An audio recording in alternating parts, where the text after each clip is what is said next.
Sementara ini masih H-1 untuk fase ketiga 1. Tapi untuk yang di rumah sakit ataupun fasilitas kesehatan rujukan itu nanti bisa ada yang H-7, paling cepat H-7. Ataupun nanti bisa ada yang sampai H-30.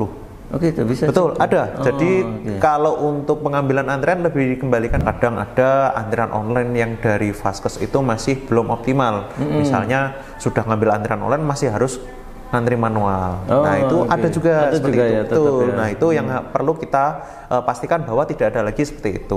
Nah untuk memastikan bahwa sesuai dengan komitmen yang mereka janjikan gitu. Itu biasanya kenapa Mas ketika sudah daftar di situ tapi masih harus manual?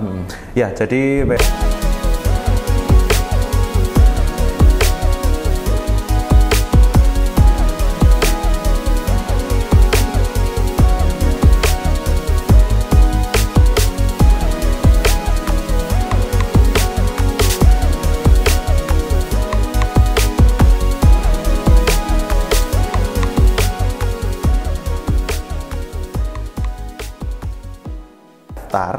sekarang kita nggak sampai 1 menit bisa langsung ke poli pelayanan. Jadi memang sungguh luar biasa kalau boleh saya bilang. Waktu tunggunya itu yang dulu berobat itu bisa sampai 5 jam.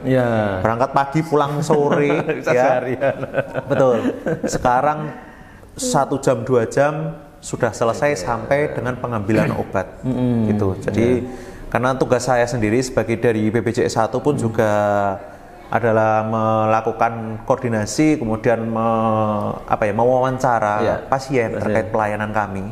Jadi kami melakukan ada program namanya sibling, itu supervisi, buktikan dan amati langsung untuk kunjungan di rumah sakit apakah benar sesuai dengan komitmen yang diperjanjikan oleh fasilitas kesehatan. Nah kita menanyai langsung, kita konfirmasi langsung ke pasien yang mendapatkan pelayanan. Bapak pelayanannya bagaimana untuk hari ini? Apakah sudah bagus ataupun masih kurang? Bagaimana waktu tunggunya? Apakah lama atau sebentar? Nah itu kita tahu langsung dari pasien ataupun pesertanya. Jadi kita untuk mengevaluasi apakah memang ada yang perlu ditingkatkan dari sisi layanan di rumah sakit. Nah, salah satunya juga untuk mengoptimalkan keberhasilan antrian online ini. Karena kadang ada antrian online yang dari Vaskes itu masih belum optimal. Misalnya sudah ngambil antrian online masih harus antri manual. Nah itu ada juga seperti itu. Nah itu yang perlu kita pastikan bahwa tidak ada lagi seperti itu. Nah untuk memastikan bahwa sesuai dengan komitmen yang mereka janjikan gitu. Itu biasanya kenapa Mas ketika sudah daftar di situ tapi masih harus manual? Ya jadi memang ada beberapa pasien yang boleh saya bilang kurang literatur digital. Jadi terutama pasien-pasien yang berusia manula lanjut kan mereka kadang tidak punya handphone, tidak punya akses untuk gawai sehingga mereka akan datang langsung. Nah, orang-orang yang datang langsung tanpa menggunakan antrian online kan mereka harus menunggu di loket pendaftaran. Nah, untuk beberapa vaskes yang belum mengoptimalkan antrian online ini kadang masih dicampur, sehingga akan ada timbul seperti kalau boleh saya bilang kecemburuan sosial. Nah, ketika timbul seperti itu, maka dari vaskes kadang ada yang ya sudah kita campur sajalah. Mereka sudah ngambil antrian online tapi tetap daftar juga ke pendaftaran. Nah, itu kan artinya tidak sesuai dengan yang dijanjikan, sehingga kita harus pantau terus dari BPJS Kesehatan, selalu memantau dari kami BPJS 1 selalu memantau terkait mutu layanan ini tadi. Karena memang keluhan peserta ataupun pasien itu menjadi prioritas utama di kami. Satu keluhan terlalu banyak, 1000 pujian terlalu sedikit. Kata-kata mutiara hari ini ya. Gitu. Mas, kalau tadi yang di Vaskes tetap mencampur itu dari BPJS apa yang ditekankan? Tentunya kita tidak langsung punishment tidak langsung menuju ke punishment, tapi lebih ke koordinasi terlebih dahulu. Karena sifat hubungan kami dengan fasilitas kesehatan itu lebih kemitraan. Jadi kita sifatnya setara, tidak ada yang lebih tinggi, sehingga ketika kita berkoordinasi, ketika ada hal yang belum sesuai di fasilitas kesehatan, kita harus berkomunikasi dengan baik. Kita sampaikan dulu masukan, feedback kepada manajemen dulu. Ini ada yang masih belum sesuai. Oh, waktu tunggunya masih terlalu lama. Oh, antriannya masih belum sesuai. Nah, itu kita sampaikan ke jajaran manajemen. Kemudian manajemen akan kita minta untuk berkomitmen untuk memperbaiki hal tersebut, gitu, supaya pelayanannya juga makin bagus juga. Karena pelayanan yang baik, yang dapat nama itu bukan BPJS dulu, dari Vaskesnya dulu. BPJS itu kalau pas kadang suaranya pas minor baru duluan. Gitu. Jadi tapi sekali lagi kita tetap memprioritaskan pelayanan yang terbaik pada pasien. Karena kan peserta BPJS itu kan pelanggan kita ya, maksudnya kita kan diamanai oleh peserta untuk mengelola dana jaminan sosialnya, sehingga kita harus memastikan bahwa pelayanan yang kita bayarkan itu memang optimal gitu. Jadi memang kita selalu berkoordinasi dengan baik supaya pelayanannya ya bagus juga. Itu idealnya memang harus dipisah ya antara antrian online dengan yang manual itu. Utamanya karena begini, untuk pengambilan antrian online kan kita selalu gencarkan untuk iklannya ataupun penyampaiannya bahwa untuk pengambilan antrian online ini jauh lebih cepat. Ya, memang sesuai dengan filosofinya ya. Ketika pengambilan antrian online dia sudah dari rumah langsung dilayani, langsung selesai. Tapi kalau pendaftaran manual memang ada data-data yang harus disampaikan kepada rumah sakit terlebih dahulu.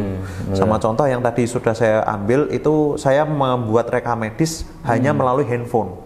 Tidak perlu datang ke rumah sakit kalau pakai handphone, kalau online. Nah, kalau saya datang ke rumah sakit, saya harus menyerahkan data identitas diri dulu, dicatat dulu oleh petugas, selesai baru didaftarkan. Prosesnya jauh lebih panjang, betul.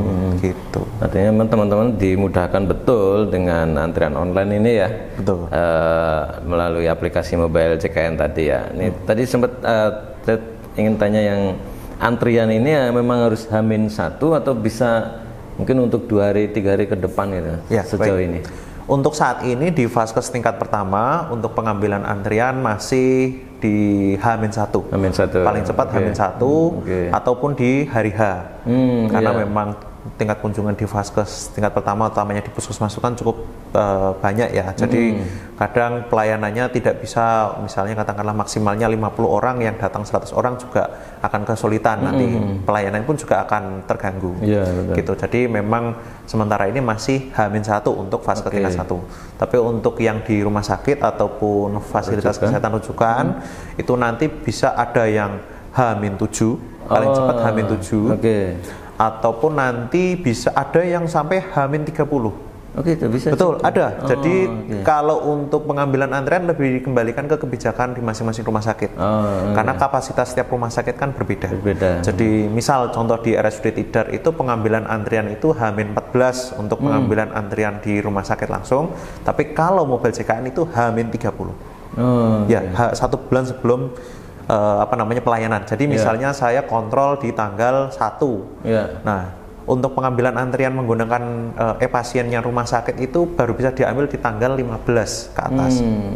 Tapi kalau saya menggunakan mobil CKN, selesai saya pelayanan di hari yang sama saya bisa ngambil untuk sebulan kemudian. Karena rata-rata kontrol itu diambilkan, direncanakan untuk 1 bulan kemudian atau 30 hari kemudian. Begitu. Jadi ada juga yang misalnya di Rumah Sakit Harapan itu H-7 gitu. Jadi kembali lagi ke rumah sakit masing-masing rumah sakitnya ya. Jadi terutama yang lanjutan itu ya yang bisa panjang, tapi kalau Vaskes tingkat pertama ya H-1. H-1 betul. Itu setiap hari ada maksimalnya enggak antrian itu, atau memang kembali ke Vaskesnya?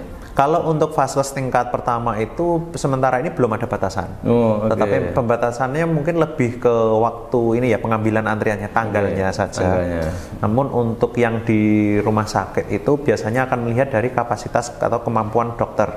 Karena kemampuan pelayanan spesialistik di rumah sakit itu kan lama ya. Maksudnya untuk pelayanan misalnya saya di poli ortopedi ataupun di poli-poli yang biasanya membutuhkan pemeriksaan lebih lanjut itu bisa sampai 5, 10, 15 menit.